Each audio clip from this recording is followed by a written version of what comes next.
So I'm here with Daniel Reisinger, the director of And Mrs. Daniel, thank you so much for taking the time to meet with me. Oh, Mike, what a pleasure. Thanks, buddy. So just jumping off, I'm curious to know how this project that Melissa Bubnick wrote, how did this land in your hands? So I was living in LA and I just made a TV show called Sideswiped, which had, a bunch of great people in it, like Jason Sudeikis, aka Ted Lasso, and Emmy winner Tom Lennon, Golden Globe winner Peter Gallagher, so on and so forth. So it was a good moment in my life. And then I got some really horrendously bad news, which was that my mum had a very rare form of dementia called FTD, which is actually what Bruce Willis has. So up until that point, as an Aussie male, you're always taught you got to keep your emotions hidden, right? You're not allowed to cry. We have an expression that people say in Australia, which is take a teaspoon of cement when anyone's getting upset. But when that news came through, I was admittedly really broken. And so one day, my best friend, very soon after, from Australia, calls me up and she says, I've got a mate who's a writer and she's coming to LA. Will you have brunch with her? And as an Aussie working in the film industry in LA, there's an endless cavalcade of actors and writers and directors coming through town. So I'm like, all right, I'll meet your friend. And Melissa turns up. She turns out to be one of the coolest people on the face of the planet. We get absolutely on mimosas by 11 a.m. And as she's leaving, she says, will you read my script? So if there's an even bigger cliche than an Aussie coming through LA, it's the Aussie who wants you to read their script.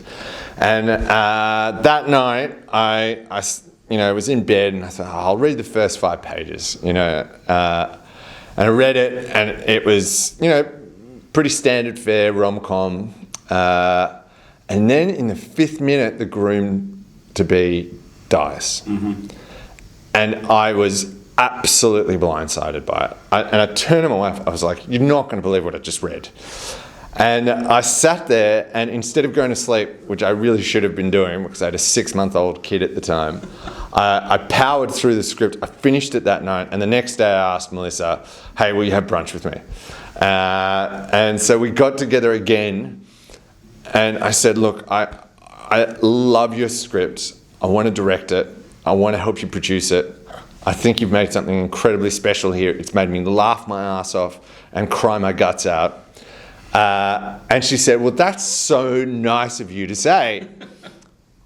I've actually already got a producer who hired me to write the script, a guy called Dan Hine, who's an amazing, very storied, very accomplished producer who did things like Cuckoo, which was a big hit both here and in the US with Andy Samberg. And so I met with Dan and, we kind of fell in work love as you do. Mm-hmm. And here we are 3 years later about to debut at Edinburgh. Yeah. Now, once you were on board and you're moving forward and you're getting ready to cast this piece, how did the casting come together? How did you find the people that you worked with on this? I mean, Mike, I wish I had a master plan and I could say that we were very strategic and we picked people who the script would resonate with and that we were so smart and picked only people who were going through the process of grieving. Obviously, it's a dramedy about grieving. But the first person was Billy Lord. She read the script and it really resonated with her because obviously, famously, she lost her mother, Carrie Fisher, and grandmother, Debbie Reynolds, within 48 hours. Yeah. And I think, it's Princess Leia. We were all bereft, right? We were all affected by it. But nobody on the face of the planet understood Billy's grief. We all thought we had a piece of her grief, but hers was, obviously the most personal. It's her family. And when I met with Billy, she said, I do all this press for all these projects that I'm working on, like what I'm doing right now. And I have to talk about these things, but I never get to really be personal. And what makes me excited about this film is I'm going to make something that comes from my heart. And when I talk about it afterwards, it's going to be, you know, the greatest truth that I can share. So once we had Billy, then we absolutely struck gold and got so lucky to get Aisling B. And, you know, Aisling's obviously a household name here in Britain. And she is the most extraordinary actor I've ever worked with. I mean, she is a genius level stand-up comic who, you know, sells out arenas here. And at the same time is one of the most nuanced and powerful dramatic performers I've ever had the pleasure of witnessing working. And, you know, I regularly was on set bawling my eyes out watching her at work. And then the last little piece of our triumvirate was Colin Hanks. And Colin, you know, he was shooting in Atlanta, and there was a very small window where he could talk and I could talk. I was in France at the time, so I had to go home from dinner after a few bottles of wine and have this call with him at midnight. And I said, mate, no offense, but I've got half an hour. It's midnight, right? But let's talk for half an hour and see how it goes. And you have these little awkward Zoom calls where it's kind of like dating. Mate, 3 hours later, we were still going strong. And I absolutely love that man. And he could not be more suited and perfect for the role. And the amazing thing about Colin is, obviously his father is Tom Hanks, and Colin in his own right is such a storied actor with, you know, his Emmy nominations, and he's amazing. But we think that he's had this charmed life because his dad's Tom Hanks, right? Who doesn't love Tom Hanks? But the truth of the matter is that he lost his mother to cancer. His mother isn't Rita Wilson. Right. And he lost his mother to cancer in his early 20s. And so he also had this very deep personal connection. And again, as we were casting things and putting the crew together, eventually, you know, as thick as I am, I started to see that there was a pattern emerging, and that the people who were attracted and drawn to the project all had this unfortunate bond of grief. And, you know, whether it's the cinematographer Myron Tullett, who lost his mother to cancer very recently, our Oscar-nominated editor Matt Villa, who was just coming off Elvis, is now cutting for Ron Howard and had no business doing our tiny little indie, but he'd lost his parents and brother in quick succession in the space of a year, and so it was very personal for him. So when I get to see these films that kind of tackle these topics, they also touch me, which is why I was even resonating with the film. Oh, Mike, I'm so sorry, mate. That's okay. Yeah.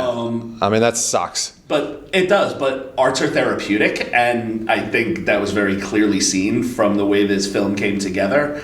And what was nice about it was just finding all these great moments of comedy. And that's why I was wondering about the casting, because I really would have sworn, unless you had just told me what you told me, that Aisling and Billy had known each other for years, because their that's chemistry, amazing. I thought was, you know, I mean, even though I know they were playing in-laws that didn't really know each other, just their rapport, I thought that they had maybe been friends in real life. They fucking love each other now. I don't know if I'm supposed to swear on this, but they absolutely adore each other. Aisling always calls Billy her sister from another mister. Yeah, I mean, it's so nice of you to say that, mate. I mean, I obviously come from Australia. I blame my parents. And coming up, I started making YouTube videos, right? And so they're all doing it on the sniff of an oily rag. You've got no money, you're pulling in your mates, and there's a lot of love and a lot of camaraderie in that form of filmmaking. And in fact, a lot of those guys who I was making dumbass YouTube videos that fortunately went viral and made my career, were the people who I brought to Britain to make this, you know? And so, to me, filmmaking is about collaboration. To me, I don't want to sit in the backwoods writing Stephen King knockoff novels by myself, you know, going, oh, this is perfect, I'm a genius. I love the collaboration. I love it to be personal to everyone who's working on it. So on the first day of the film, before we'd even shot the first shot, I got the crew together and I said, I want you to own this film. I want you to feel this is yours as much as it is mine and the actors. And Melissa, the writer, and Dan and Mike D'Alto, the producers. And so what I offered to everyone was that if you want to, you can dedicate your work to a loved one that you've lost. And so the credits sequence has photos of everyone from the best boy to the caterer. You know, they've got someone that they loved and lost and wanted the film dedicated to. Just lost my train of thought. I can talk more about Billy and Aisling's chemistry. Yeah. So that the two of them, I couldn't bloody stop them. Honestly, they were out of control. Every day they'd come to set and then have a new idea. There are so many lines in the film. Right? There's a bit in the trailer. Spoiler alert, but you know you should have watched my trailer by now. But there's a bit in the film which I couldn't write as a male director, and you'd be like, "Nah, mate, what's wrong with you?" But essentially, Billy's character Audrey goes, "Let's do this," right? And smacks Aisling in the holiest of holies, right? And Aisling's like, "Oh, right, we're about to shoot that scene. That's not on the page. That's not on the page at all. Someone had put that on the page, I'd be like, no way are we putting that on the page. Are you kidding me? I'm going to get cancelled." And they brought it. You know, like that's the love and the chemistry that the two of them brought together. Well, and that's what's great, and this was the point, you know, with the traditional rom-com, you know, it's like boy meets girl, someone that third person gets in the way so that boy and girl can't be together on whichever side it is, and, you know, girl has best friend to help. But what was great about this was we're going to subvert this romantic comedy trope, and it's not going to be another person. It's going to be the government, which was an interesting pitch. And it sent me down a rabbit hole, I don't know if it did you, to see, is this really legal in different countries? And this idea, and I saw that it's really not. I mean, there's some countries have found loopholes. So I don't know if... So that's an amazingly astute question of yours, Mike. So when I read it, I went to high school in France. I know I sound like, you know, I'm thick as and no way I could have anything to do with a cultured nation like France, but I did. I spent 3 years there, and it really informed my life view. And in France, this is not an unheard of thing. So in France, posthumous weddings are a part of life. You have to apply to the president to ask permission to be able to marry, and the story that Aisling tells in the film about Irene Jodard asking President Charles de Gaulle for permission to get married to her deceased partner, that's a true story. And so I was aware of the phenomenon, and you're right, it's completely illegal in Anglo-Saxon culture, but do we have it right? I mean, that's the question, right? Is there, in an era where, you know, I understand that being married is very difficult and that lots of people get divorced for very good reasons, but in an era where divorce rates are what, 40%? Yeah. 50% sometimes in some countries? How can we tell people that you're not allowed to marry the love of your life just because they died? What right do we have to say that, you know? And so in a way, it's the truest symbol of a real and absolute love. And it's interesting you talk about the rom-com thing because, you know, my life's work is rom-coms. And I'm so bloody lucky that suddenly rom-coms are back in fashion because I've been, you know, as we would say in Australia, pushing uphill for years because they haven't been legal. They haven't been getting made in Hollywood. And now all of a sudden they're the flavour of the week. But when I read this film, I was like, this is a rom-com I have never seen. Yeah. It is a spin unlike any other. And that's what made me so excited about the project, you know, is to be able to subvert the genre.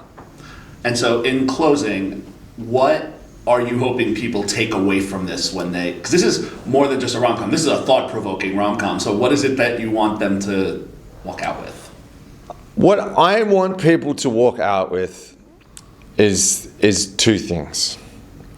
I want people to go, there is such a thing as true love. And that feels so cheesy and naff to say in this day and age, but it's true. Well, why should I be embarrassed to say that? There is such a thing as true love, and we used to celebrate it.